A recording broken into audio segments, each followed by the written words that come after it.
No início do seu discurso, na porção dessa semana, Moisés usa uma palavrinha que remete claramente a outro livro do Tanakh.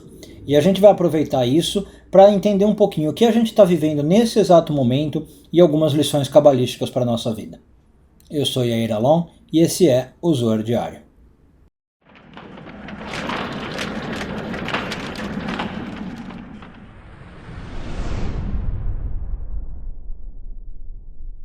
Essa semana encerramos a leitura da porção de Devarim. Não estamos focando em nenhum parágrafo específico porque não existe Zohar de Devarim, mas eu estou pegando ensinamentos relacionados.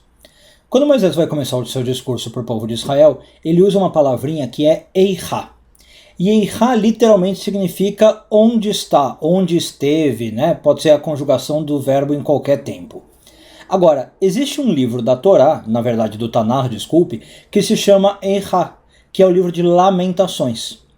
Então o Zohar diz que existe uma relação direta aqui entre o que Moisés está falando para o povo, que é, digamos, um lamento pelos erros que o povo cometeu, e o livro de Lamentações. Agora, tem algo mais profundo por trás.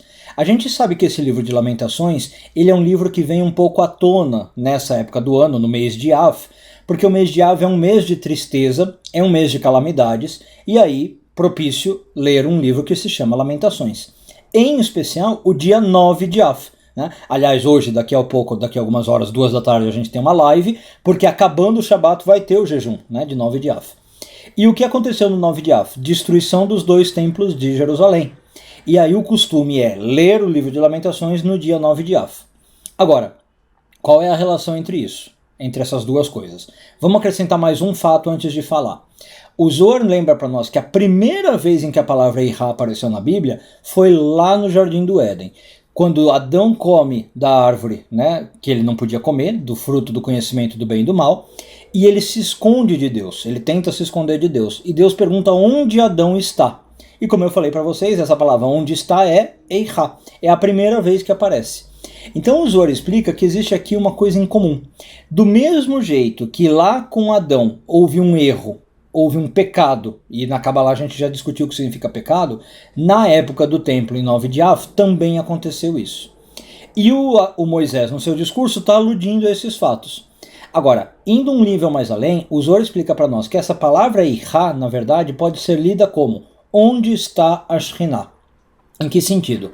Quando a gente comete um pecado, a gente para de sentir a presença da Shekhinah no nosso mundo. Para você que não sabe, a Shekhinah é a presença de Deus aqui. É o que eu consigo sentir de Deus no nosso mundo físico. O pecado impede essa percepção. Então por isso que a gente fala na Kabbalah que o pecado é uma desconexão de Deus. É uma dificuldade em sentir que Deus está atuando na minha vida, que Deus continua aqui presente.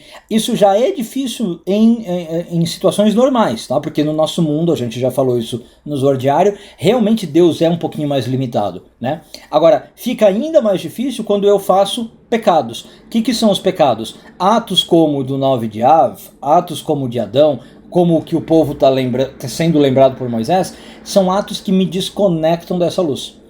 Então, a verdade é que o Zohar explica que o que está acontecendo aqui por trás de tudo isso, e que leva a lamentações, a Eichá, é essa desconexão com a Shekhinah. Agora, por outro lado, a mesma coisa que é, digamos, o negativo, que é a doença, é a cura. Quando a gente lê o livro de Lamentações, a Kabbalah ensina para nós que é justamente para reverter essa situação. Então, a Shekhinah fica desconectada de nós, e quando eu leio o livro de Lamentações, eu faço ela reaparecer. Eu faço de novo a presença de Deus ser sentida mais fácil na minha vida. Um bom dia a todos, Shabbat Shalom e tudo de bom.